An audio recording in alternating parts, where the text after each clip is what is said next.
At ayun, naibaba na nga natin yung kanyang transmission. Ay, salamat. Oh. Oh. Ang nipis na, ang mas manipis dito sa ano, bandang plate side. Ay bandang pressure plate side yun. Oh. Sobrang nipis na. Kinain na yung rivet. Itong Mirage natin, meron ng problema yung clutch lining. O paano nyo malalaman kung may problema yung clutch lining? Kahit sa parking pa lang, malalaman nyo kung sliding na yung ating clutch. So ito, nasa parking tayo.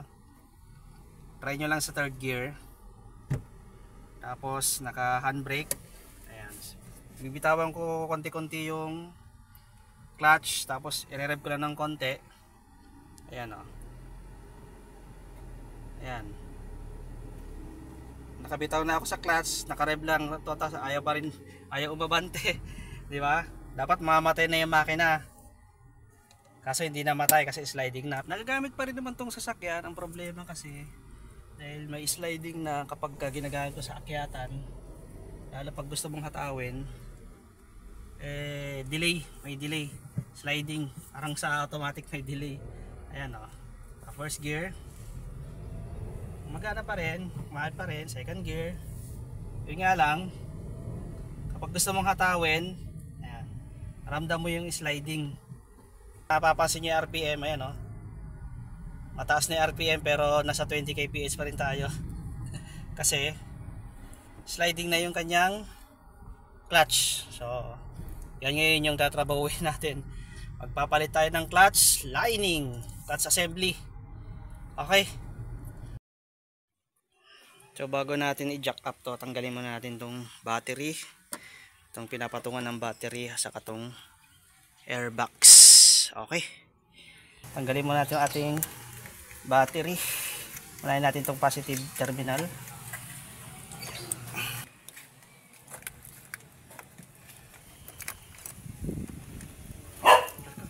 Gulat naman ako sa akin. Yeah. Yan, tatanggalin natin tong pinaka-base nung lagayan ng battery. Tanggalin mo natin itong bracket ng wiring.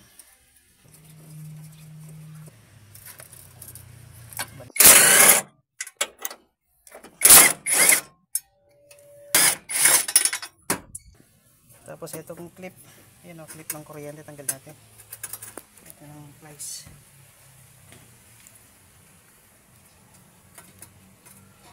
Ito yung labas.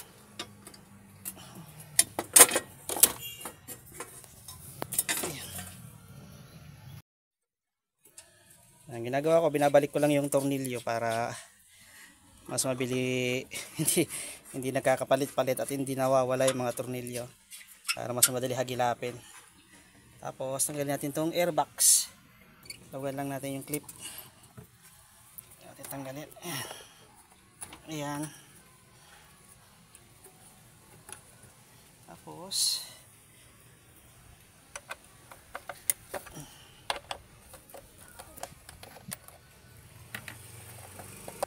ayan, pwede.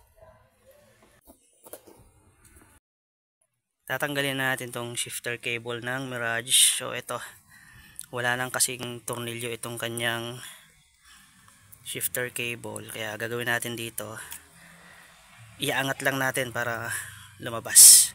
Okay,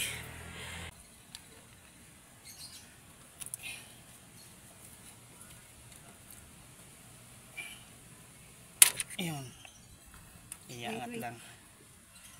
Ayan. Tapos ganoon din sa kabila. Iangat din natin. Ito. Yeah. Ayan.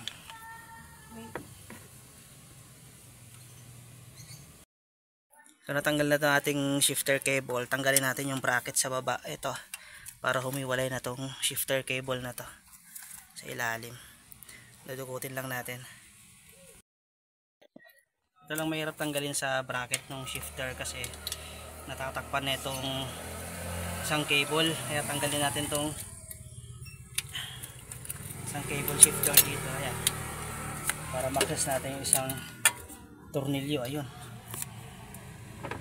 12. Ayan. sa likod nito. Shifter. Bakit na to? So natanggal na natin tong shifter bracket. Naiwalay natin sa transmission. Ilagay lang muna natin to. Pero hindi pa natin babalik. Ganyan lang natin. Ayan. So nakahiwalay na yan. So, natanggal na natin yung battery housing, shifter. Tapos itong mga ano dito, cable na nakakabit sa transmission. Yung mga bracket dito para matanggal yung mga yan wire, hindi na makasamang matanggal.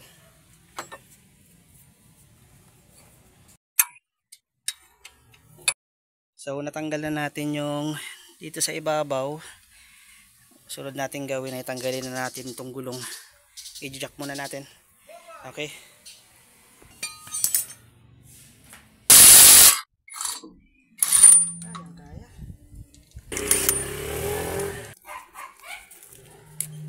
Kaya tanggalin natin yung gulong. Ang sunod natin tatanggalin is yung axle.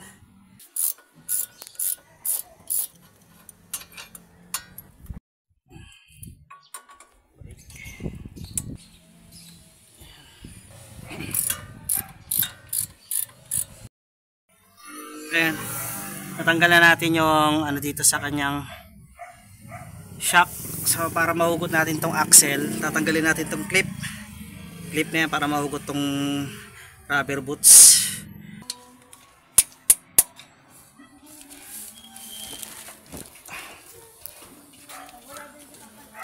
Kanyang boots. Ayan, natanggalan natin tong isang axle. Doon naman sa kabila.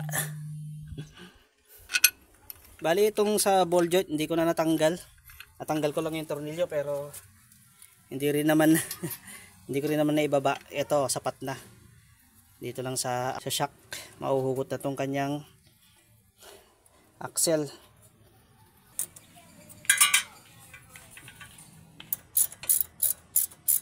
Ay natanggal na natin tong dalawang axle, pati yung mga wire dito sa ilalim. Ngayon i-jack na natin tong tapat ng engine para ang tanggalin naman natin ay yung kanyang engine support sa transmission banda.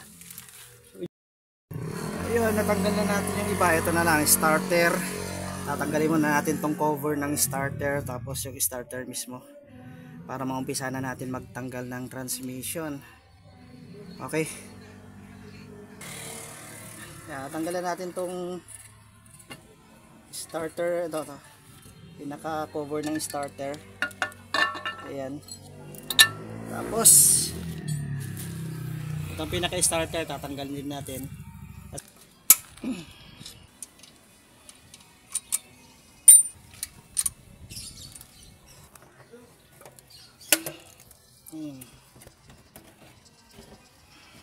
Tinanggal ko na rin tong ano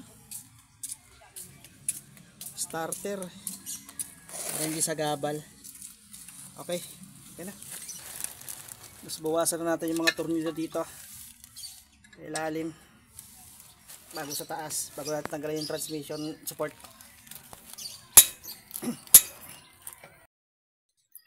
So na-eject na natin to, parte sa engine. Tapos tatanggalin lang natin tong isang support sa transmission para makapag-umpisa na tayo magtanggal ng isa-isang tornilyo sa transmission. Okay.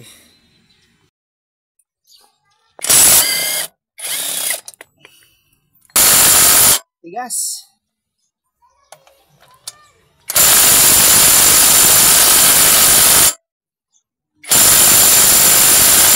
Baka masunog tong ano. Wait lang. Tutulak na. Tigas eh. Tigas talaga. Ulit.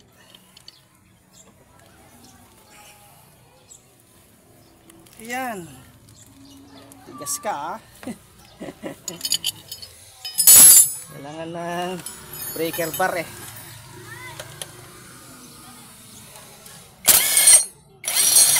Yun. matanggal to engine support.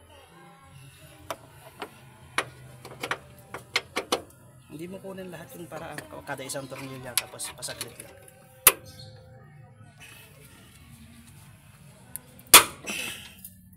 Bitawan mo. Bitawan mo muna doon. Bitawan mo muna. Inan natin yung wire kasi baka malaglag. Yung jack sa baba, ayun no. Yung kulay itim, ikutin mo pababa clockwise, counterclockwise. Ito. Yung may butas.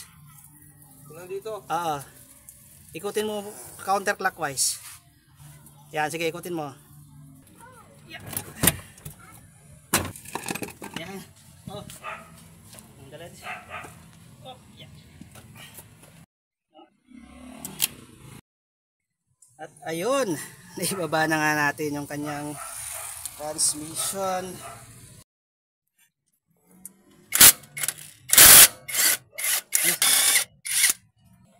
Ayaw matanggal.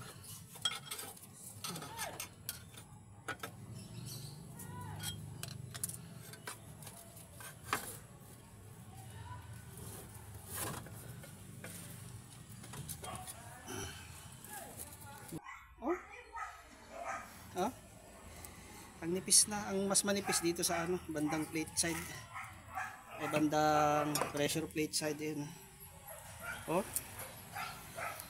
Sobrang nipis na. Kinain na yung rivet. Ito hindi pa nakain yung rivet pero manipis na rin. Ito talaga kitang-kita. So palitin na talaga. Yung pressure plate may kain na ng may kain na ng bakal dahil sa rivet. Ayan, bukas na natin itutuloy. Nabot tayo maghapon kasi hapon na rin umpisahan, alauna ng hapon. So ganyan muna. Bukas natin nalinisin saka clutch. So ayan dumi.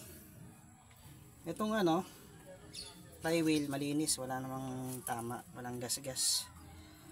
Ayan, okay. Tuloy natin bukas.